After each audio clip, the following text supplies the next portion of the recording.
10 రాష్ట్రాన్ని దోచుకున్న కల్వకుంట్ల ఫ్యామిలీనే అతిపెద్ద చెడ్డీ గ్యాంగ్ అని విమర్శించారు. పరిగి ఎమ్మెల్యే రామ్మోహన్ రెడ్డి సీఎం రేవంత్ పై హరీష్ వ్యాఖ్యలను ఖండించారు. హరీష్ రావు నోరు అదుపులో పెట్టుకోవాలని హెచ్చరించారు. ఈరోజు మా ముఖ్యమంత్రి పట్టుకొని హరీష్ రావు చెడ్డీ గ్యాంగ్ అని చెప్పి అంటున్నావు. తాట తీస్తాం.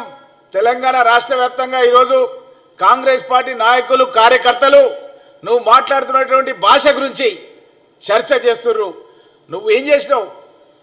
కాళేశ్వరం కాంట్రాక్ట్ పెట్టి కమిషన్లు కొట్టి రంగనాయక సాగర్ దగ్గర 15 ఎకరాల భూమి రైతుల దగ్గర బలవంతంగా గుంజుకొని నువ్వు ఫామ్ హౌస్ కట్టుకున్నావు. నీ బామ్మర్ది ఫామ్ హౌస్లు కట్టుకున్నారు. మీ ఫామ్ హౌస్ల వ్యవహారం అంతా కూడా బయటికి తీసుకొస్తున్నాం. మీరు కమిషన్లు తీసుకొచ్చినవి కూడా మొత్తం కూడా మేము కక్కిస్తామన్న విషయాన్ని కూడా హరీష్ రావుకు తెలియజేస్తున్నాం. చెడ్డీ గ్యాంగ్ అంటే రాత్రిపూట చెడ్డీలు వేసుకొని దొంగతనాలు చేస్తారు. మీ పరిస్థితి ఎట్లుందంటే నువ్వు నీ బామ్మర్ది కేటీఆర్, ఇక కవిత, కేసీఆర్ ముఖ్యమంత్రి, ఆయన చెడ్డీ గ్యాంగ్ లీడరు, మీరు సభ్యులు ఆ దళంలో.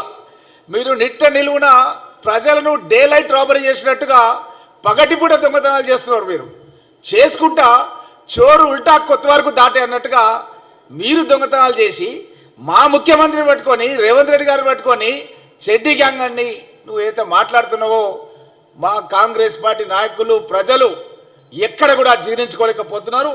నీకు తప్పకుండా సరి అయిన సమయం లోపల నీకు తప్పకుండా గుణపాఠం చెప్తామన్న విషయాన్ని కూడా నీకు తెలియజేస్తూ 2018లో మీ మామ రుణమాఫీ చేస్తా అని చెప్పి రైతులకు మాటిచ్చాడు. మరి మీ మామని ఎందుకు అడగలేదు? 23 వరకు కూడా అసంపూర్తిగానే ఉంది మీ రుణమాఫీ కార్యక్రమం, సంపూర్ణంగా ఇయ్యలేదు. మా ప్రభుత్వం వచ్చి 100 రోజులు కూడా కాకముందు నుంచే షురూ చేశారు. మీరు అదేదో 5 ఏళ్ల తర్వాత 5 ఏళ్ళకు ముంగల జనరల్ ఎలక్షన్లలో మాట్లాడినట్టుగా మాట్లాడుతారు మీ పార్టీ వాళ్ళు. కాబట్టి జాగ్రత్త. మీరు ఏదైతే భాష మాట్లాడుతున్నారో ఈ భాష పైన అందరూ కూడా ఆలోచన చేస్తున్నారు. నువ్వు మళ్ళీ వచ్చే ఎలక్షన్లకల్లా అసలు బీఆర్ఎస్ పార్టీ ఉండదు. ఆ బీఆర్ఎస్ పార్టీ ఉంటే కూడా అందులో నువ్వు ఉండవు అని చెప్పి రాష్ట్ర వ్యాప్తంగా చర్చ జరుగుతుంది. కాబట్టి నువ్వు ఏదైతే మా ముఖ్యమంత్రి పైన నువ్వు ఏదైతే చెడ్డీ గ్యాంగ్ అని చెప్పి నువ్వైతే చేసినావో బేషరతుగా నువ్వు ఇచ్చినటువంటి విమర్శను వాపస్ తీసుకోవాలి. లేకపోతే మా కాంగ్రెస్ పార్టీ నాయకులు కార్యకర్తలు నీకు రాష్ట్రంలో తిరగనియరని చెప్పి నీకు స్పష్టంగా హెచ్చరిస్తున్నాం.